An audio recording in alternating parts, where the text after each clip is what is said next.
back to another episode of the Press Break Podcast. I am, as always, Steyer Johnson, alongside my terrific co-hosts, Chelsea Leite and Tyler DeLuca, coming at you a little bit different timing this week. Usually we're recording on Tuesdays, but given the timeline of the playoffs, didn't think that it was probably the most evergreen of content to be recording right before a Game 5 and not knowing who the finals matchup was going to be between. So, called a little bit of an audible. Here we are. It is Friday. We are all still reeling from last night. Last night, of course, being Game 1 between Minnesota and New York.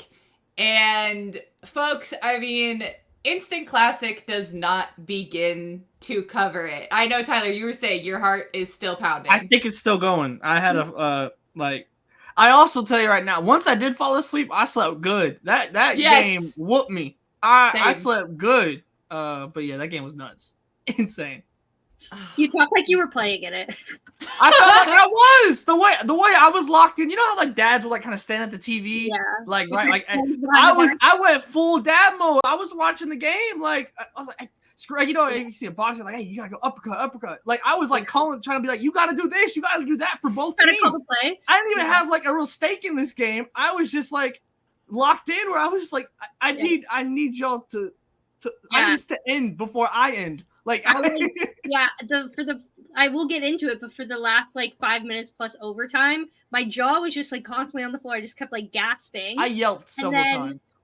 Me and my friend Blake always text about the Liberty because we're both like, you know, Liberty fans, and our text chain was just like, oh my god, wait, what's happening? This is what? So yeah, it was just like jaw dropping, and then I sat there after the game for like a good 10 minutes, and it was like, you know when it just like ends and you just like don't know what to do? Yeah, I was supposed to just like go on about my life after that. I'm like, what am I supposed to do now? It's like 11 o'clock at night. Yeah.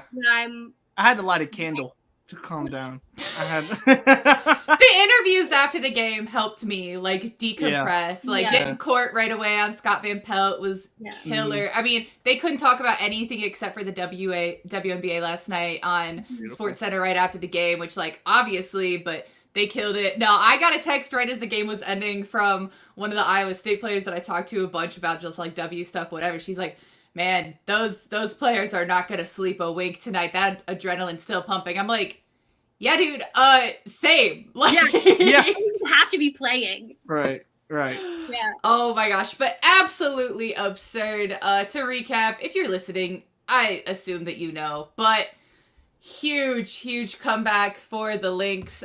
Little bit of a struggle to start out the game. Ended up down 32-19 after the first quarter. After that, won every individual quarter. Ended up going to overtime. Minnesota won 95-93, and that's coming off of Game 5 of their semifinal series, which was played in Minnesota on Tuesday night. Mm-hmm. Had the day off on Wednesday, which was, of course, a travel day, and then right into things on the road.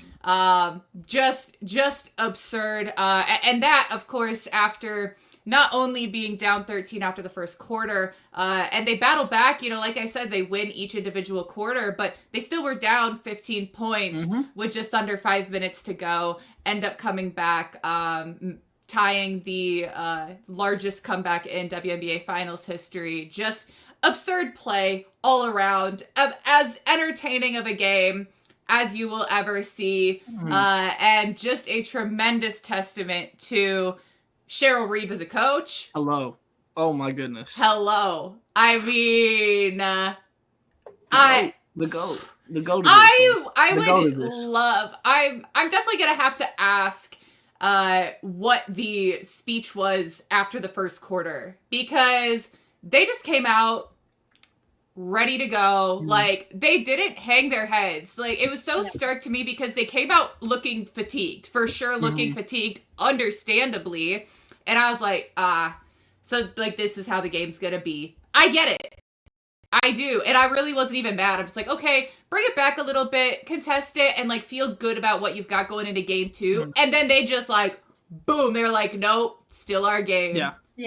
See, my thing on Reeve, briefly, like, the vibe I always get from Reeve is that like she's the best kind of scary in the way that like she has so much like power and like, but also like you just want to like make her proud and happy. And I feel like that's kind of the vibe her players probably have for her, where like you're saying that after that first quarter speech, she probably like kind of scared them in a good way. And then they were like, no, like we're not messing this up after getting this far and whatever. And then that was kind of the motivation. But yeah, I mean, like she's the kind of coach that I think it's just so passionate that you're like, yeah, like she's ready to run through a wall. I'm ready to run through a wall. Like, let's do it. And like also rides for her players really hard, which not saying other coaches don't, but like time and time again, like Cheryl Reeve rides for her players. She's not afraid to call people out. She's not afraid to, you know, she's corrected me a few times in press conferences and it's always okay, I'm good. But it's like the best kind of thing because it's like even like learning moments for like us as media, like you kind of have to like take that in stride. But like, yeah, she's the kind of person that's like, I'm going to run through a wall for you because I know you're going to run through a wall for me. And that's the vibe of this team. And I think that's why they're so successful, is because their chemistry is so good. And they like believe that they can come back from that deficit. And then they do. And it's just like, the chemistry is just like, you can see it on screen. Not to say the Liberty doesn't have chemistry, but I mean, I was looking at it the other day. Minnesota was power ranked 5th or 6th in the league going into the season, and that was just one power ranking I saw. But like there were ones that had him at like 9th, like I think 6 was like the highest people had them at. Like, and then now to see them like playing this good, like they had a chip on their shoulder, and they're still proving people wrong, and they're still the underdogs in this series, and they're still just like, and that's due to team chemistry. So I don't know. Before we get into all of the hoops and the X's and O's, I like that is just something I think that stands out to me so much with this team. And then it makes us as fans want to like run through a wall for the team. Like we're all saying we're all hype and amp. Like, yeah, man, like it's so cool to see like these games turn out like that. They were going bucket for bucket in the last like minutes of regulation, and best kind of basketball, like in my opinion. Love it. So yeah, I just, before we got into the little like plays and minutia of everything, chemistry, incredible. Yeah, no, it was. I mean, to be honest, like a lot of this game was in line with the trends, good and bad, for both teams for me. And for the Lynx, like even when they're down, like obviously you're like, this isn't good, but it wasn't a worry because of the championship habits that they have.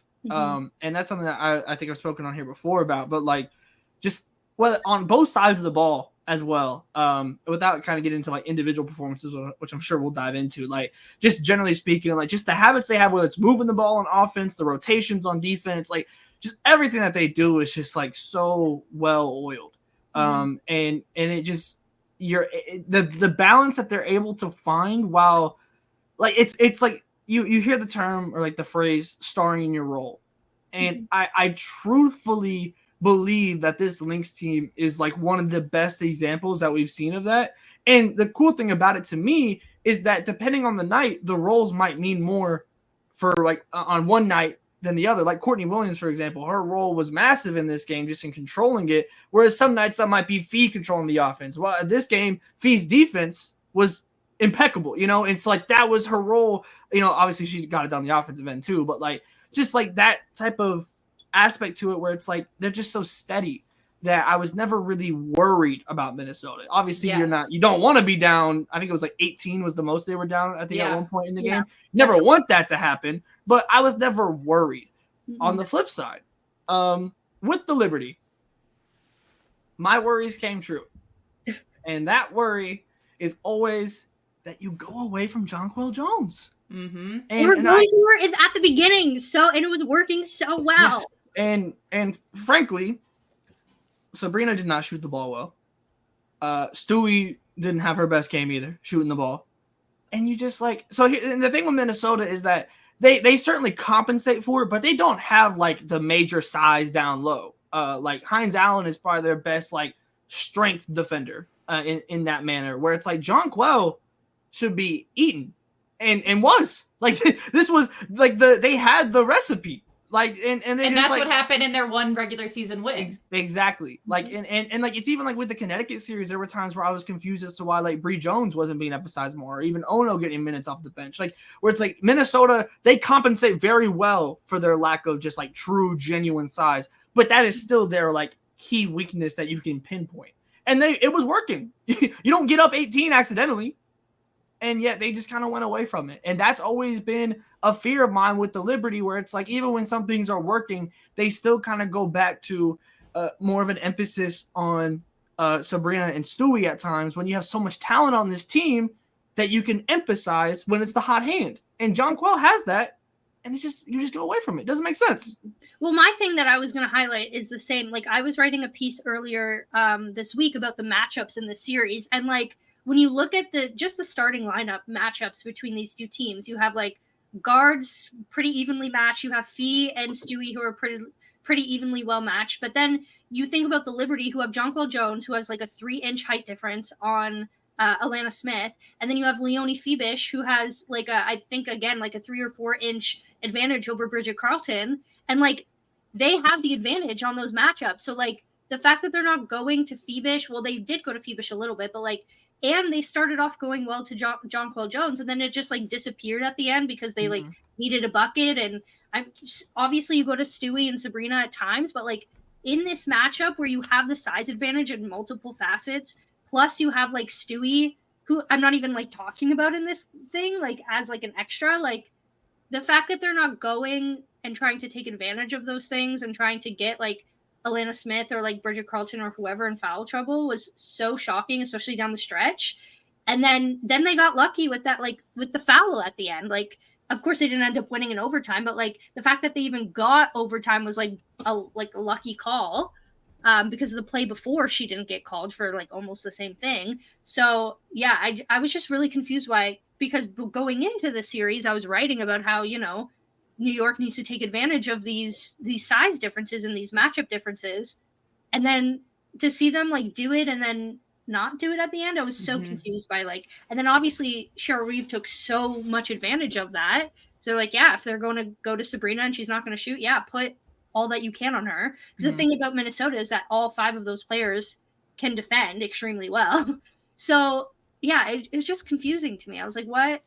Why? It was a lack of consistency for me, which was a little bit jarring. So to your point, Tyler, I wrote like the literal exact same thing about everyone knowing their role, and that's something that I tie back to Cheryl Reeve that like I definitely am planning on talking, writing, doing something about more in the offseason too. Just that like the way that she's maximized the talent on this roster is absurd. It's insane. Like it's insane. Really, really impressive. And I could talk about that alone for an hour. I'm not going to, but something that we've talked a lot about is bench play. That is obviously one of my points that I just hammer home to excess. And especially in postseason situations, especially in these really tough, the tight turnaround, the fatigue, that was crucial for the Lynx. And so when you have the caliber of player coming off the bench of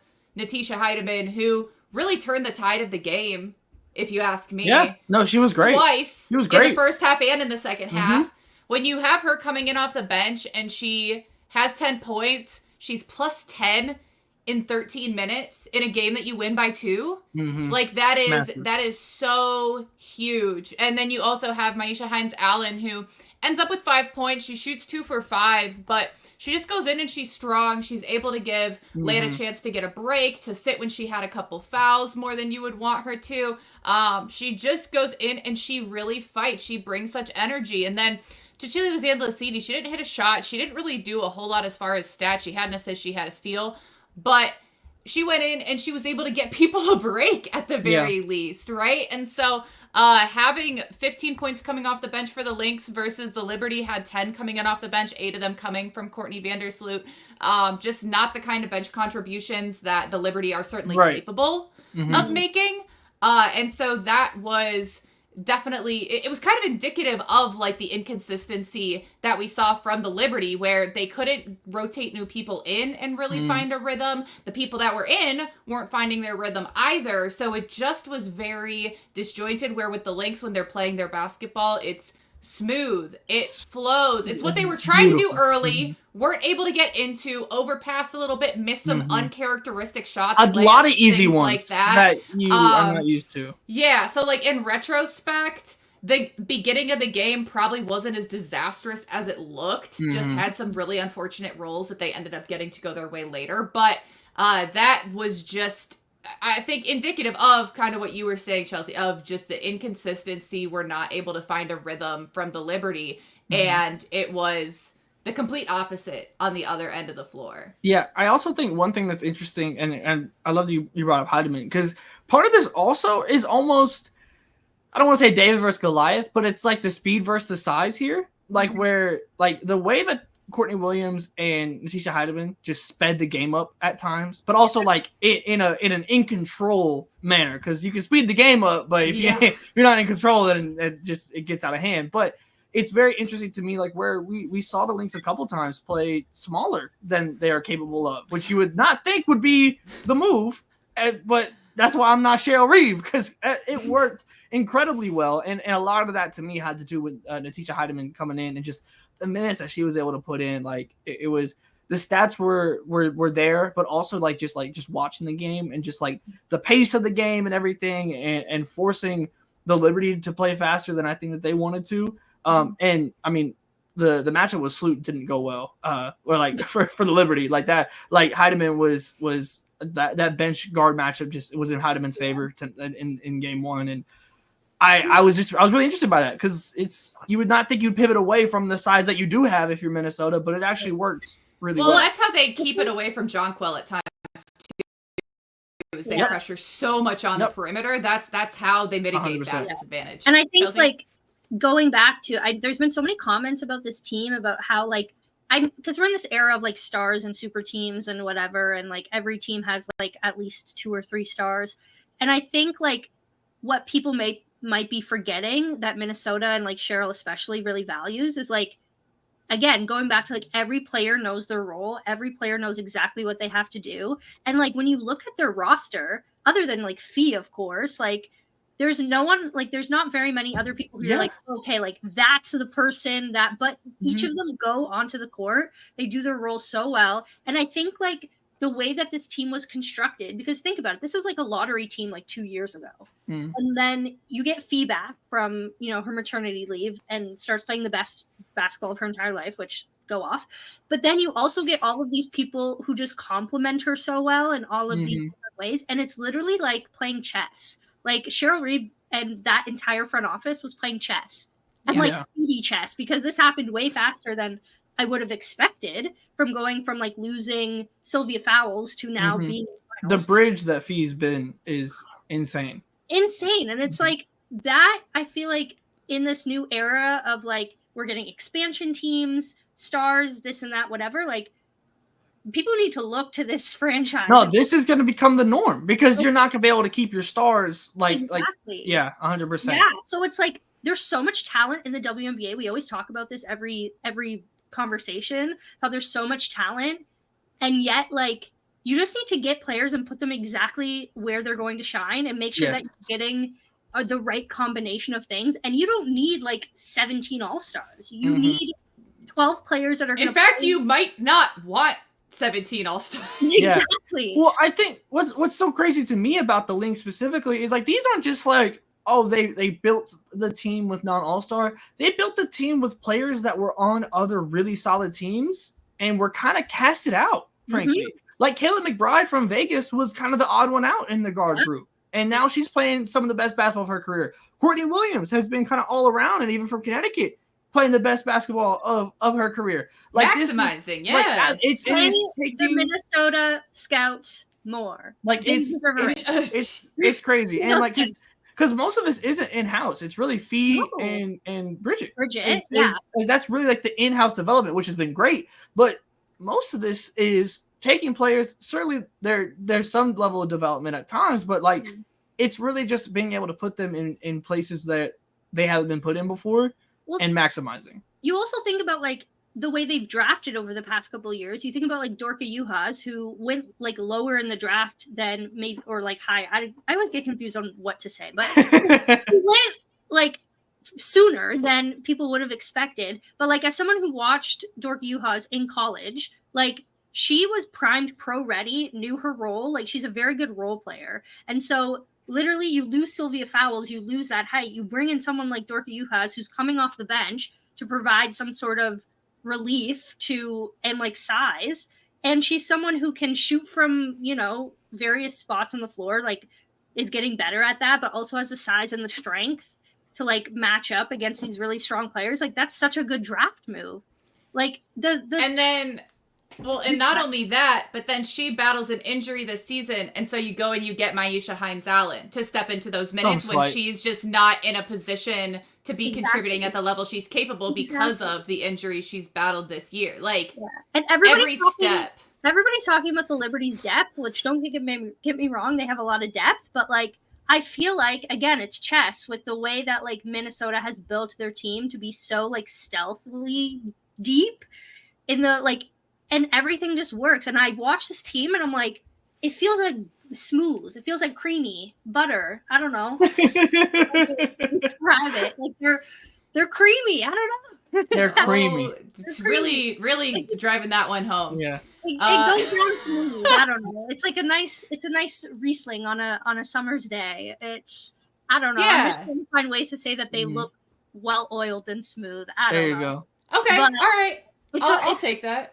It's like a machine that works. Every part of the machine works perfectly. And like, and the fact that they like all of their players have progressed at the exact right time. Like you think about Bridget this year, Fee, like Alana Smith, like literally 2 years ago was like, I'm not sure if I'm ever going to play in the WNBA anymore. Now is on this team. Like I feel like that just also speaks to the development of the franchise. And we're seeing it's a huge wave now of like these franchises that are buying in and treating their players like the professionals that they are and being good free agency destinations. Like it's showing on the court. Think about all the top teams, Vegas, New York, Minnesota, Seattle, like all these free agent destinations. And again, it's always going to come back to like this, but yeah, they just work well. And it's so like stealthy. It's like, again, they're playing chess. And to your point, Chelsea, of like, using this as kind of a blueprint. The other thing you have to remember is in addition to the new franchises, you also have the CBA expiring. And so you're looking at a league that after next year, like going into next year, it's going to look different. After next year, it's not the same league because yes, there will be plenty of people who decide to re-sign with teams that they like, that they are established with, but there's going to be a lot of people in very different situations, a lot of rosters that look very, very different after last season. And so you're talking about an almost league-wide potential just blow up where everyone has at least the opportunity to kind of start from scratch. And so there's certainly going to be, I think, some conversations about how Minnesota has done it. And going back sort of to what we talked about before, Tyler, on the roles, a lot of that is having the versatility, the people that buy in where they know what their role is on a given night and that it is going to shift. You know, for example, obviously we're going to talk about Bridget Carleton for a second here, that she goes out right away, first shot, you could tell, ooh, her legs are not quite there.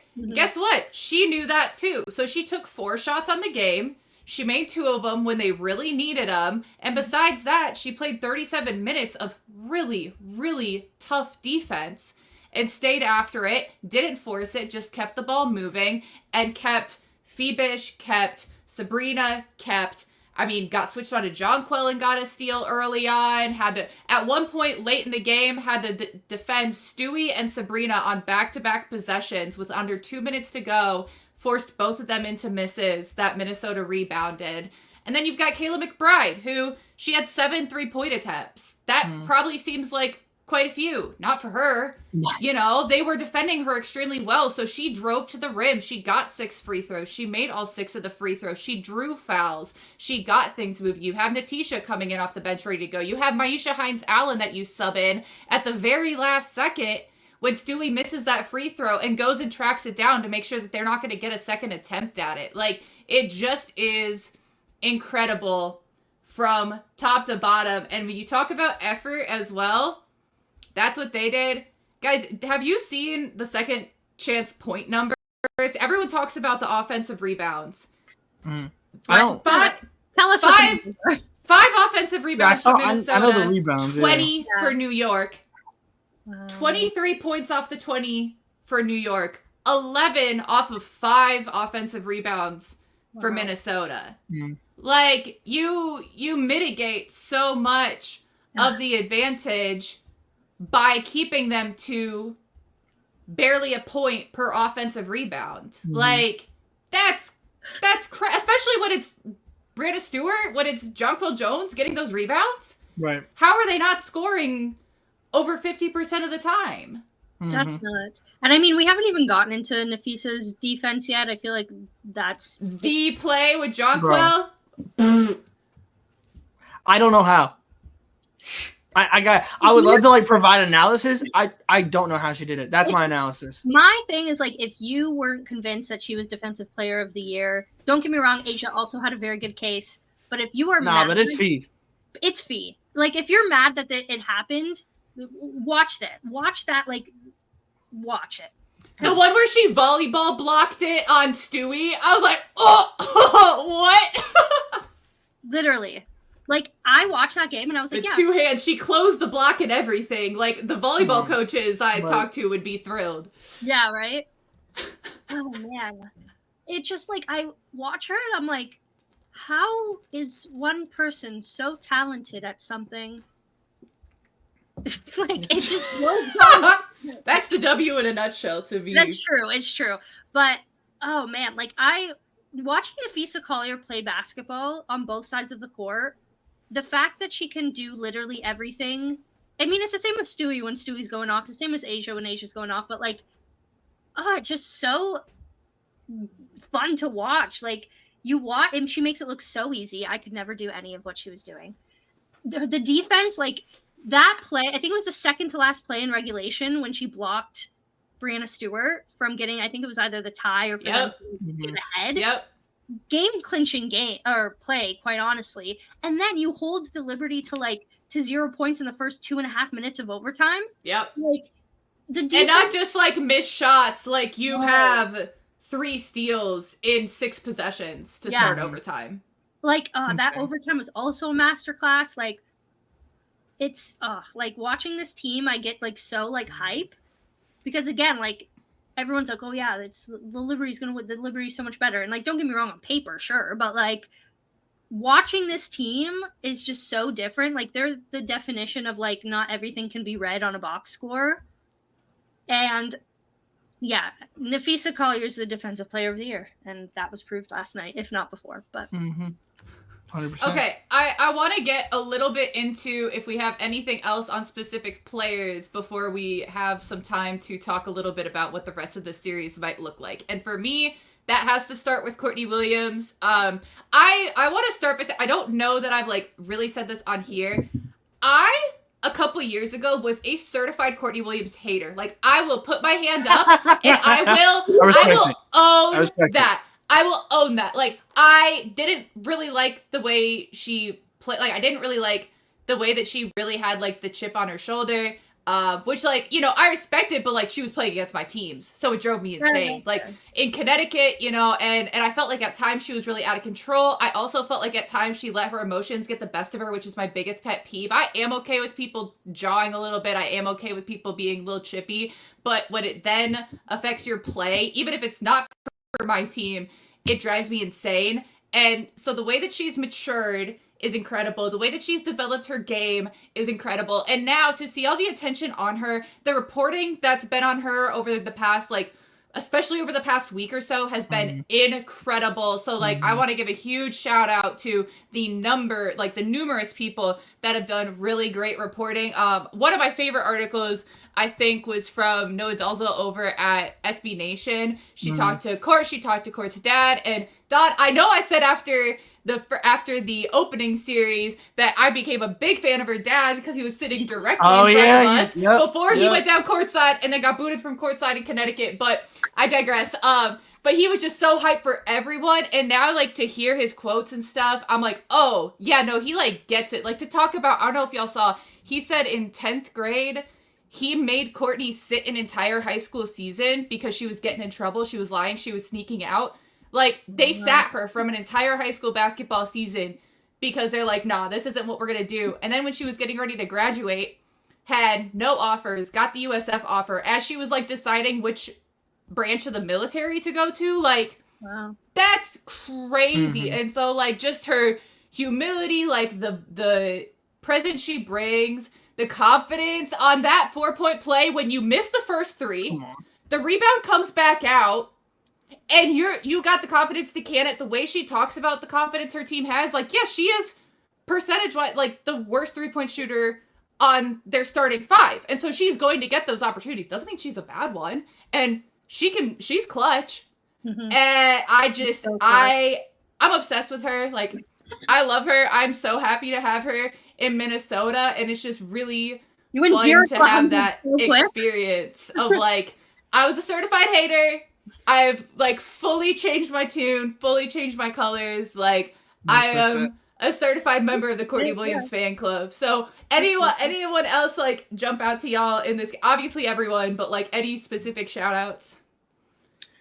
I think for me, I guess maybe it's not a positive shout out, but I am call outs perhaps. Yeah. It's and I don't think it's her fault, but I just don't think Benaja Hamilton is 100%. And I think that's major in this series. That needs not a hundo. Yeah, and, like, you could tell, played 26 minutes in the game.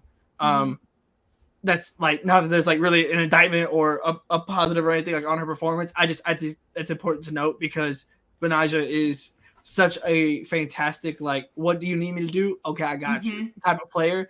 And just missing that presence of someone that can just add kind of whatever element you need to the Liberty team. And especially when the Liberty kind of need different things on different nights, that's just so valuable. And her not being 100% seemingly just is brutal. Yeah, so I just wanted to point that out. My call out, I'll keep it short and sweet. Stop doing in-game interviews with the coach. Oh my god! Stop doing those friggin' walk to the halftime things.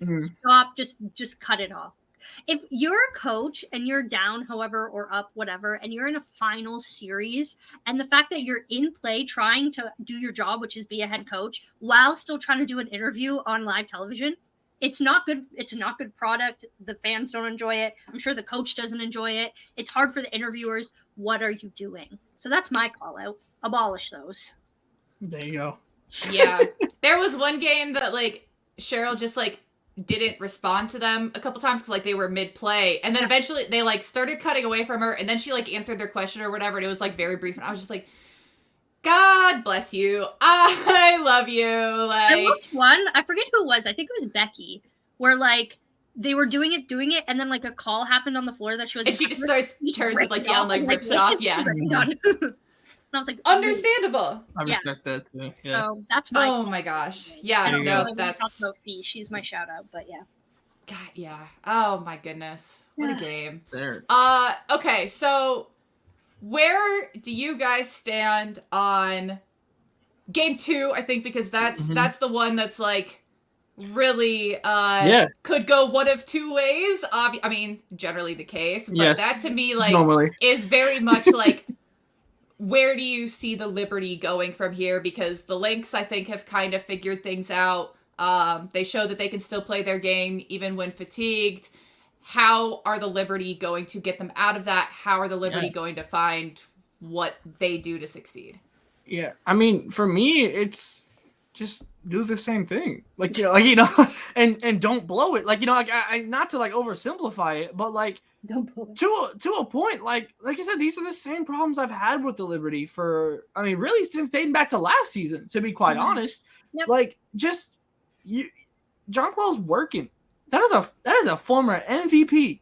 You can win a game with Jonquel leading the way. Like, I'm pretty sure this was the first double-double that she's had this entire season that they've lost in the game. I thought you meant in general. I was like, I want to say they were 11-0 in regular season and then 2-0 so far in the playoffs with the double-double.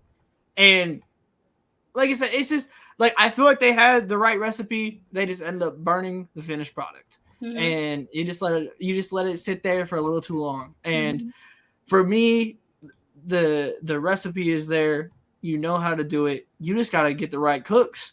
And they went to the wrong cook. They went to the wrong side of the like come on. It was the wrong side of the kitchen. Just play through Jonquel. Like I'm frankly, you play through Jonquel, Minnesota's probably going to adapt to that. Just knowing Minnesota, knowing Cheryl Reeve. That's when you pivot. Don't pivot away when they haven't adapted. Don't take it away from yourself. Exactly. Yeah. So like that's the biggest thing for me where it's just like I want to see like there's no reason Sabrina should have 26 shot attempts when Jonquel if she's not shooting well. Yeah. Exactly. Like obviously if Sabrina's hot hand. But like there's no reason just generally speaking if it is a similar manner to this game that Jonquel should not have like because it was Stewie had 21, Sabrina had 26 shot attempts, Jonquel ends with 14. That's unacceptable to me. Yeah. So that's where I'm looking. Yeah. I agree with that for sure. I do think that the Liberty are like the same thing last series where they lost that one against Vegas and then just kind of like came out with a reinvigorated burst of energy in the next one. I do think that's going to happen. I mean, potentially their last home game of the season. You also have to think about that. And I mean, on the other end, I'm going to make it Canadian for a second. This weekend, if you guys don't know, is Canadian Thanksgiving. So, Bridget Carleton might be feeling the season of thanks and go off. Hopefully someone gets her a little turkey or something like that. I don't know. Canadians don't really take Thanksgiving as seriously as Americans do. So who knows if everybody does the same thing. But yeah, so I do think that, maybe she'll feel the spirit of the season and go off. I do hope that she has a better shooting game than she did last game. But I do think that the motivation that the Lynx have is going to be a huge factor for New York to kind of dull. Because if New York wants to get into the series, they're going to have to kind of dull that feeling of togetherness and that feeling of motivation and momentum, I think was the word I was looking for. Because the Lynx have the momentum. They won a big game 5 at home. They won a big game 1 as the away team. You steal the one on the road to give you the ability to close it out at home, regardless of the game 100%. 2 result. Exactly. So they have the upper hand right now, and New York just has to be suffocating to the point that you diminish their confidence, which sounds really mean to say, but like but it's the truth. Like you lost that game. Yeah, you hear like, oh, was it more Minnesota or New York or whatever? But like when it comes to, I feel like the energy and like when you're leaving that game, if you're a New York Liberty fan, player, coach, whatever, we lost that game. Yeah, like we blew it, that's brutal. That's hard to stomach, and like I think that's something that, to your point, Chelsea, can be kind of a springboard, or for Minnesota, like this could just be like, because I know if I'm assuming with Minnesota, like you don't have the rest coming out of this next series and everything. Your goal, and like obviously this is any goal, but like you're trying to end this asaptually. Like you want this series done. You do not want this series going 5 games. So you give yourself a chance to, if you win game 2 and you get 2 games potentially at home to end it. Yeah, that's massive. So like I'm expecting a much better start to this game from Minnesota. That's where I'll be interested in seeing the Liberty. I think will be counterpunching in this one. Yeah, the big difference I see for the Liberty as far as like style is that the one thing that I don't think they can just replicate is the fact that they really push the tempo early. As the game went on, I think that you get the adrenaline, you get that confidence. And so Minnesota responded really well once they started getting on those runs and started pushing the tempo themselves and getting the ball ahead. But early on, they just, again, they came out really flat, understandably. And so New York pushed the pace. That's a lot of where they got Jonquel going was in those kind of transition or very early on in the shot clock looks where she got some of those maybe rebounds and then getting a second attempt as well when people just weren't in the right position, and Minnesota adjusted to that. I don't think that that's really going to be open right off the bat with a little bit more rest, since Minnesota does get 2 whole days in New York now off again.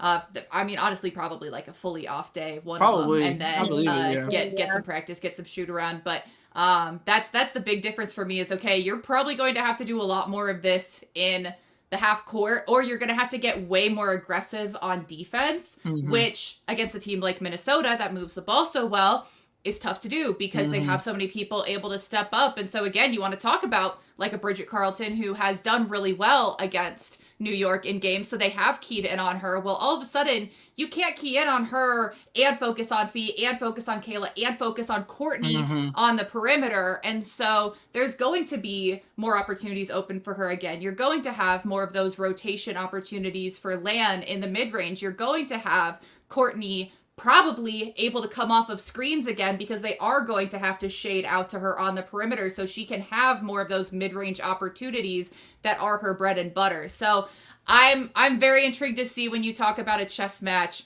what that might look like, because I could go back and forth about the adjustments I think one could make and then the counter adjustments they could make on the other side. But I will say it'll be interesting. So, you guys know I don't make predictions when it comes to my teams. How about you two? Any series predictions here?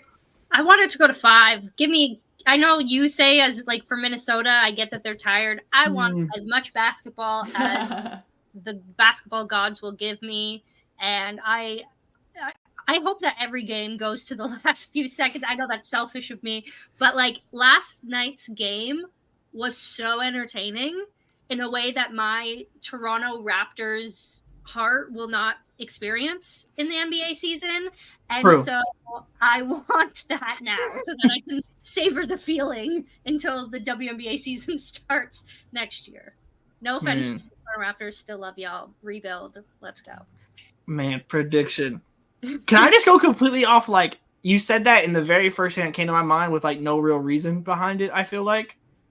Lynx in 4. Sure. That was like what just like immediately came to my head. I don't Lynx in 4. That's not a prediction. That's a vision. That's a vision. Look, the third eye opened up. I felt it like in the sternum. It just bubbled up a little bit. I don't know. I don't know why. I don't exactly have reasoning behind it. You're gonna watch this recording back. You're not even gonna remember saying it. No, yeah, exactly. I just kind of blacked out. And there's a spirit speaking through you. I literally I blacked out, and like the only thing that was left in my brain was Lynx in 4. If there were unlimited resources for us to do a in-person Game 4 podcast in Minnesota, the vibes. Hey, one could hope. Someday. One day. I'm gonna go get a lottery ticket today, and if I win, there you go. We'll spend it on. Love it. Yeah. If we're in person, you know what happened. Yeah, you know that Chelsea won the lottery. There you go. All right. Well, thank you guys. This has been another episode of Press Break. Make sure you follow all of us wherever. Mostly, I mean, at least for me, Twitter. That's where you're gonna find my basketball take. So if you're watching, you can see our handles. Otherwise, mine's at @JStyes. Chelsea is at Chelsea Leite, Tyler at Tyler DeLuca. We make it pretty easy for you. Make sure that you follow Her Hoop Stats, follow the other podcasts. The schedule, I don't even know who to pitch next because the schedule's a little bit off, but you know that we've got just be kept in. Yeah. Hoop with Chris and Debbie. You've got, Cal and Karina are gonna have great stuff. So just stay locked in, and we'll be coming at you in less than a week now. And we'll just we'll see where we're at in the finals. Maybe they're over, maybe they're not, but we'll talk to you then. Yeah. Happy Thanksgiving.